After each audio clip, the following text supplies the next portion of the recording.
Listen to me. The human world, it's a mess. Life under the sea is better than anything they got up there. All right, so in this video, for the final episode of my Halloween 2021 season, talking with Dr. Kevin Hulburt about Jack Arnold's 1954 film, The Creature from the Black Lagoon. So first off, Kevin, thanks for joining me. Oh, I'm glad to be here. So Kevin is an assistant teaching professor at Penn State whose research is focused on mindfulness in education and the science of happiness. He's also the father of 2 beautiful children and an avid scary movie fan. He's also my office mate. So let's dive right in and get to the bottom of Creature from the Black Lagoon. So basically, this movie starts out with Dr. Carl May, who is a geologist doing whatever it is that geologists do down in South America. And he finds this sort of weird fossilized claw thing, which he has no idea what it is. So he decides to take it back to the university to get some other people to look at it. Specifically, David Reed, who's an ichthyologist, which is basically a fish scientist, if you don't know what an ichthyologist is. So Reed, David has no idea what this thing is, but he thinks it's worth studying. So he manages to convince his boss, Mark Williams, who's also a scientist, but is the guy who determines where funds get allotted. They convince Mark that this is worth funding an expedition for. So they go back, along with Kay Lawrence, who's David's girlfriend, and also his sort of colleague. They go back to where Carl had found the fossil. They dig for a while, don't find anything, and then somebody's like, hey, maybe all of the rest of the fossilized body fell in the river and got washed downstream to the Black Lagoon. So they decide to head down to the Black Lagoon on a ship named the Rita, captained by Captain Lucas. Little do they realize that they have been seen by... The Wikipedia page calls him the Gill Man. He's an ichthyosapien, a humanoid fish creature. And the Gill Man is like, hey, Lawrence, you're pretty sexy, so I'm going to follow this group of scientists down to the Black Lagoon, and basically they start just swimming around the lagoon, collecting rock samples and whatever, and the creature is like, I'm going to now try and kidnap Kay Lawrence and take her away. Creature gets caught, creature escapes, kills various members of the expedition off. At some point, they're like, let's get out of this lagoon and stop getting murdered by this creature. Some of the members of the expedition are like, no, we really need to catch the Gill Man because that's how we're going to make all our money back. Others are like, it's a lot more profitable to not be dead. So those debates happen, and then by the time they decide to take action and attempt to escape the lagoon, the Gill Man has placed some logs and whatnot in front of the entrance so they can't escape. As they are attempting to dislodge that, and other members of the team get killed, and basically that's how it goes. Like, finally the Gill Man kidnaps Kay, and they end up killing him. And then they peace out. So that's how the film goes. So let's talk about what this stuff means. I want to start with this question about science, because science is obviously like at the heart of this film, the same way it is about films like Frankenstein and even The Mummy. So for you, Kevin, what does this film sort of tell us about scientific inquiry or the dangers of scientific discovery and these sorts of questions. Yeah, I mean, at one point in the film, Mark and David and Kay are talking, and Kay, while she is a scholar in her own right, and in fact, there's a point where they talk about how she's made as much money for Mark that she's proven her value over and over again, but she doesn't come across that way when they talk about science. She is kind of the blank slate that receives. They impart knowledge onto her about what science really is. They're constantly lecturing the one female member of the group. But at one point, David is giving the lecture and is talking about space as well as the sea. And that there's these two directions that science is exploring, and there's so much more than we can ever know in both directions. So it's almost as though I think he's directly pointing to the hubris of science to believe we've got it all figured out, while we're actually just somewhere straddling in the middle between these giant unknowns of space and the depths, right? And the Gillman comes from the depths, but I think it's as much pointing to outer space as well, to say we don't know what's in either direction. And we should, not approach it from this perspective that we do know everything. I think that's a great point. And actually, if we think about this in the context of 1954, where we do have the space race going on, and then we've got a ton of these schlock movies like aliens invading and things like this, Invasion of the Body Snatchers, and all of these things. So I think that's actually a really interesting point, that even though the Gillman is an aquatic creature, he comes from some sort of unknown depths of the ocean or the lagoon or whatever it is. It equally points to these concerns about alien invasion and things like this. For sure. And it's almost as though if you're able to discount the idea of aliens from another planet, you can't discount that there's a lot on this planet that we don't know. Excuse the airplane above us. I don't know if you're hearing. Not coming through on my end. Oh, good. So the other question about science here is the film presents these two competing ethics of science and money. We've got David, who's sort of like pure science. We have to go investigate this thing. And then we've got Mark, who's like, yeah, pure science is great in theory, but I've got to balance the book. So how is this going to profit us? Like, how do you feel the film sort of represents these competing ethics or these competing approaches to science and knowledge? It's interesting.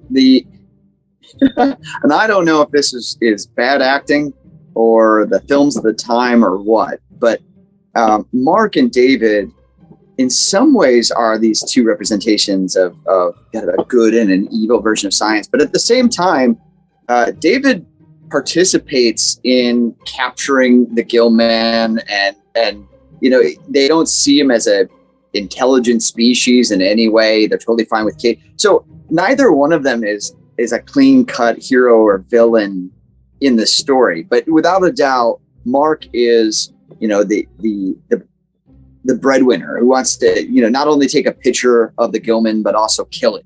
Yeah. So they can bring it back and prove that he's accomplished it. And it's both financial, this is going to make money. And it's also that ego of, being the one to find that discovery and having your name on top of it, which I think is a fair criticism of science. Whereas Mark is not Mark, but David is a little bit more leaning, although I don't think he's innocent in this, but David is a little bit more to science for science's sake, or what if we learn enough about fish, maybe human beings can better adapt to go out into space, right? Like these kind of grand adventures of humankind, not just David kind or the individual pursuit.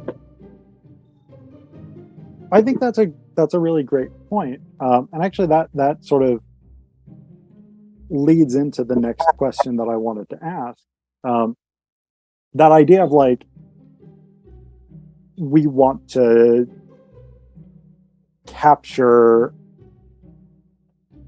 nature in some ways, like, because that's one of the big things. I think this is very much an ecologically minded movie, but I'm not sure if I think it's ecologically minded in an effective way or a good way, because like there's a lot of the sort of ethos of humanity as separate from nature and superior to nature.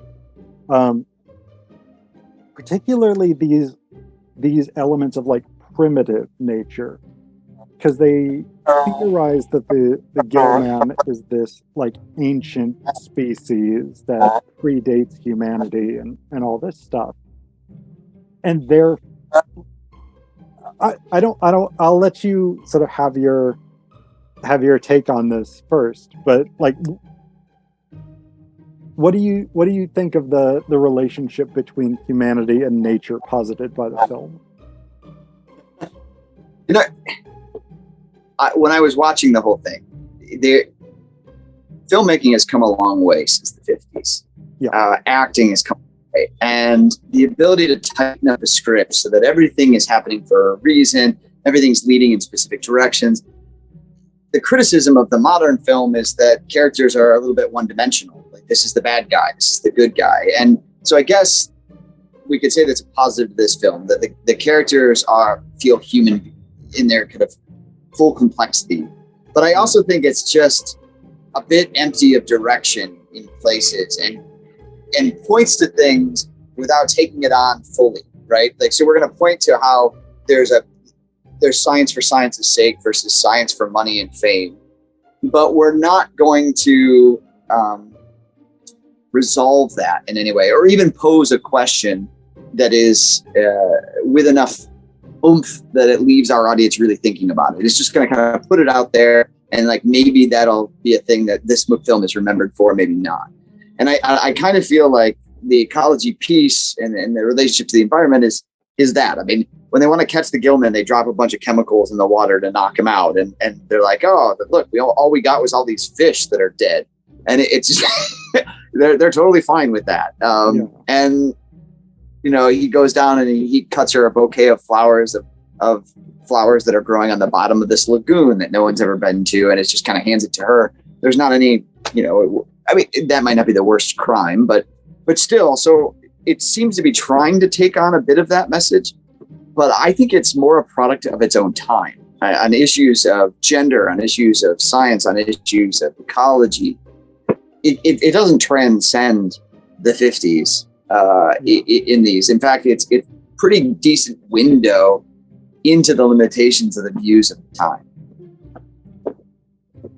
Yeah, I think that's good. I guess one of the things that I think about with it, and like I had this same sort of question, especially with Frankenstein. And actually, I think I talked about this, or Jeff Yeager and I talked about this in the interview about the film version of Frankenstein. Like, I feel like the film wants us to see the Gillman as just a villain, but I actually kind of see the scientists as the villains and see the Gillman as like, this is nature defending itself from humanity fucking everything up. And maybe that's more the case in actually the second film, the second Creature from the Black Lagoon film, which is premised on, like, they've gone and captured, I think, a different Gillman. Like, they found another one and captured it and, like, put it in a zoo, and they're, like, torturing it with cattle prods to make it do tricks like dolphins and things like this in SeaWorld shows. But, like, I have a very hard time watching this film, and I think the 50s headspace was much more like, it's fine if we kill every fish in this lagoon in the attempt to kill this Gillman, rather than just leaving letting him have the lagoon that's really kind of his by rights anyway.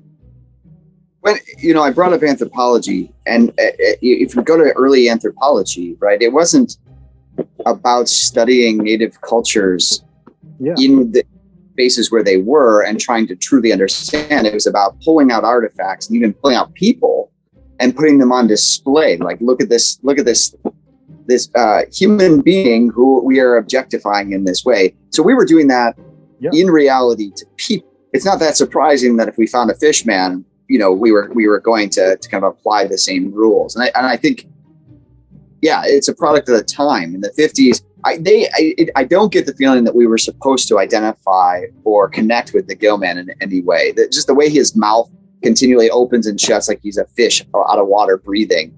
Like it's very dehumanizing, even though he's got legs and arms and walking around.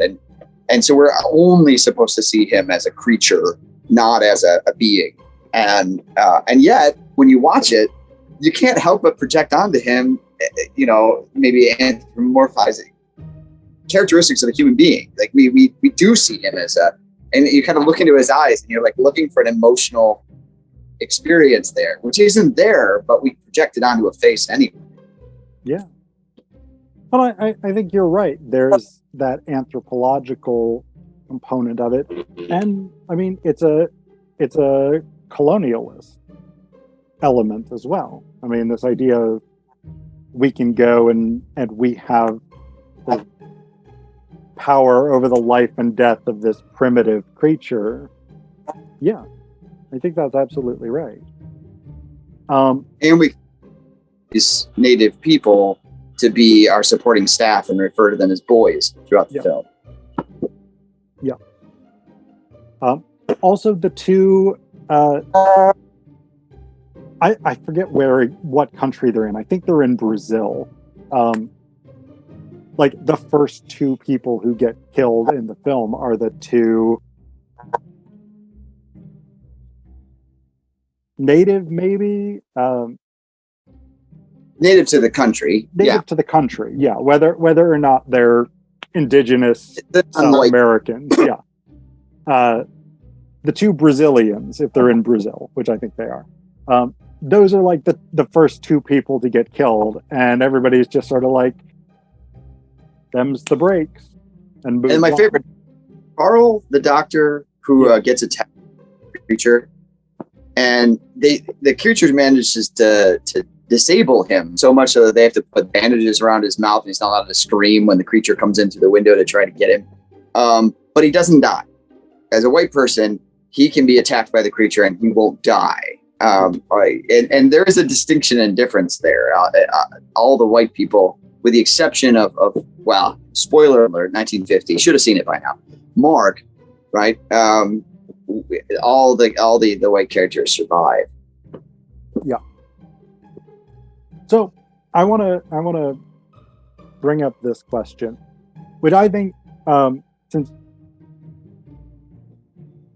I think there's a danger here that some people may say that we're just academics trying to shoehorn race into things, but I actually think this question is racially tinged, and we've talked about this before. But like, as a motive for the creature from the Black Lagoon, defending the lagoon from this sort of outside incursion makes perfect sense to me. What doesn't make as much sense to me is why this creature wants Kay, why he wants the woman, the human woman. Like, what does an ichthyosapien want with a Homo sapien woman? There seems to be some sort of clear sexual desire there, but it doesn't really make that much sense that a fish person would want a human woman. So what do you make of that? Like, why do you think that's an element of this storyline? I understand the desire to talk about gender in this kind of, let me put it this way. I think at the end of the day, you have an attractive actress in a horror movie. And it is a part of the genre to objectify women, to get the shot in the shower, to get the shot in the swimming, hole, and to shoot in a sexualized way. So her character, while she is a scholar, that's never developed or really identified. Her relationship with David is, the romantic interest, but there's not really a romantic moments throughout the film that make that storyline significant. No conflict. She flirts with Mark. So she becomes a sexual object. And when she's swimming in the lagoon, we get the creature swimming underneath her, kind of creeping underneath her, watching her swim. And the camera operator is down there as well, taking shots of her swimming. And I wonder, is it about the creature, or is it about horror films and their preoccupation with having a sexual thread running through them, which is not romantic in nature? It's about dominance, it's about control, and it's about getting the shot. Okay, so I mean, that's definitely an important element of this. And I totally agree with you. I think there's that element of women in horror films are sexualized because, I don't know, part of it is just we live in a patriarchal sexist culture, and that's how it goes. There may also be an element of like relieving the tension of the horror, relieving the tension of the genre. Whether or not this is a good way to do it is a different question. But I actually think there's a different component of this. For me, there's actually a racial element at the core of the creature's pursuit of prey, because the trope of the other that wants to sexually violate white women is a long-standing racist trope in the U.S. I mean, you think about things like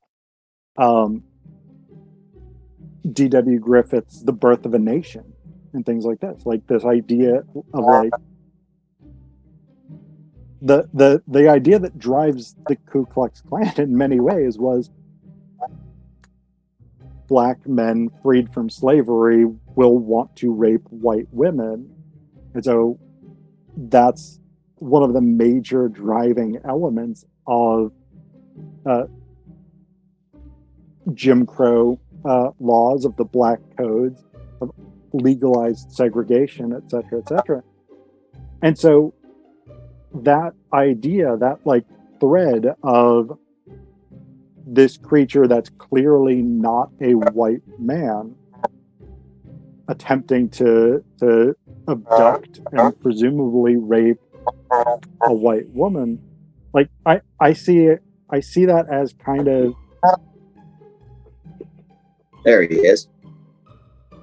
I can't hear you though. You're muted, Phil. There you are. Can you hear me okay now? There we go. Yeah, that happens for whatever reason, because of my terrible internet or my terrible computer or whatever it is. But yeah, I mean, I think there's some element of picking up on this storyline that people in the 50s would recognize, and in some way sort of racially othering the creature to signal that it's a villain. I don't know if you agree with that, reader. You know, it's interesting when we talk about readings like that, right? Because are we talking about ethereal intent? Are we saying what they intended to do? Are they saying they're enacting cultural tropes with some awareness or with no awareness? And at the end of the day, it doesn't matter because the impact and the intent are separate things, right? And certainly the impact of you need to protect your white women from other, right? That is pervasive, I would say, to this day culturally. Yeah. And so it doesn't have that impact. I think it certainly participates in that. I would say that when we look at it as a genre issue of horror movies and scary movies, what is it about our desire as a modern audience, as an audience throughout time, that wants to see women both sexualized and scared. And I think it's at a human level, a gendered issue of male and female, of wanting to see that, witness that, and what is it that is connecting with, that's a part of masculinity. And that actually, well, they both worry me tremendously.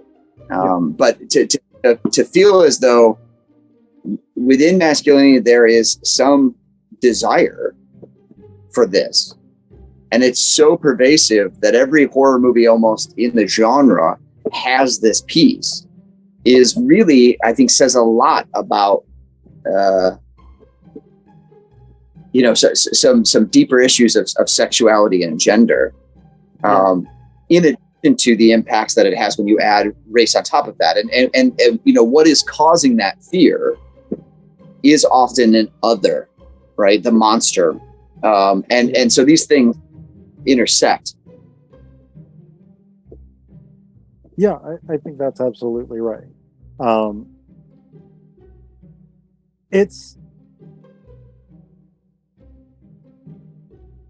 I think the question you raised about, like, is this intentional, or is this sort of incidental? Is this just reproducing something in the zeitgeist? I think is a really important one. But ultimately, like, it's a complex film. Whether Jack Arnold and the creators of this film sort of intended it to be this multifaceted, or whether they just sort of stumbled into some of these themes and ideas because they're things that are present in the genre, or things that were present in the sort of cultural milieu of the 50s. I think we can identify them in the film as a text, whether or not they were intended to be there. Well, and does it, let's say it's unintended, or not, but let's say it's unintended. And then we ask the question, well, why does it get picked up? Why does it get watched? Why does it stay through time? Why does it become the classic that it becomes?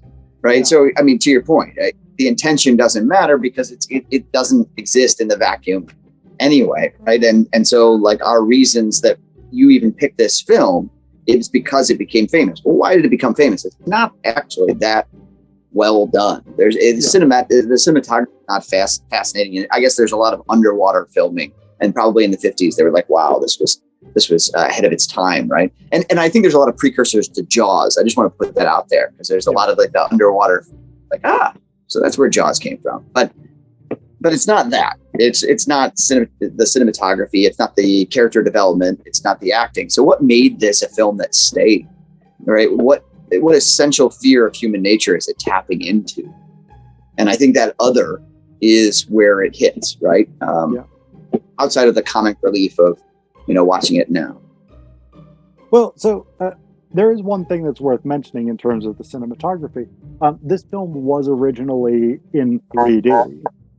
Like, now typically when you buy it on DVD, it's just regular 2D. And so I haven't seen it in 3D.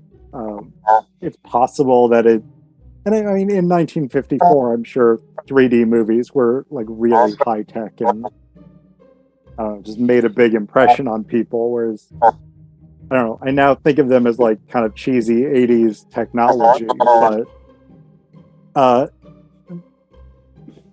yeah, I mean, that's an interesting question of why this movie, because, I mean, Universal made hundreds of monster movies, I think, over the course of the 30s, 40s, 50s, into the 60s. But yeah, this is, like, when you get the top 10 Universal monster movies, this is going to be one of them. Yeah, why is that? That's a great question. And I don't think we can answer it. So I think we'll leave it there, unless there's anything else you really want to say about Creature from the Black Lagoon. Would you recommend this movie? Is it worth watching now? I think yes.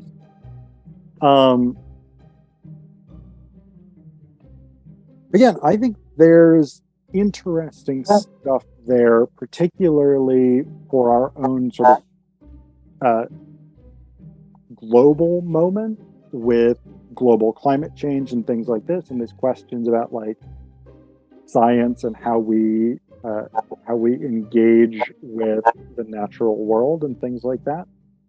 So yeah, I actually think apart from the quality and the bad 50s acting and stuff like that, I actually think it's a very important movie for the moment we happen to be in.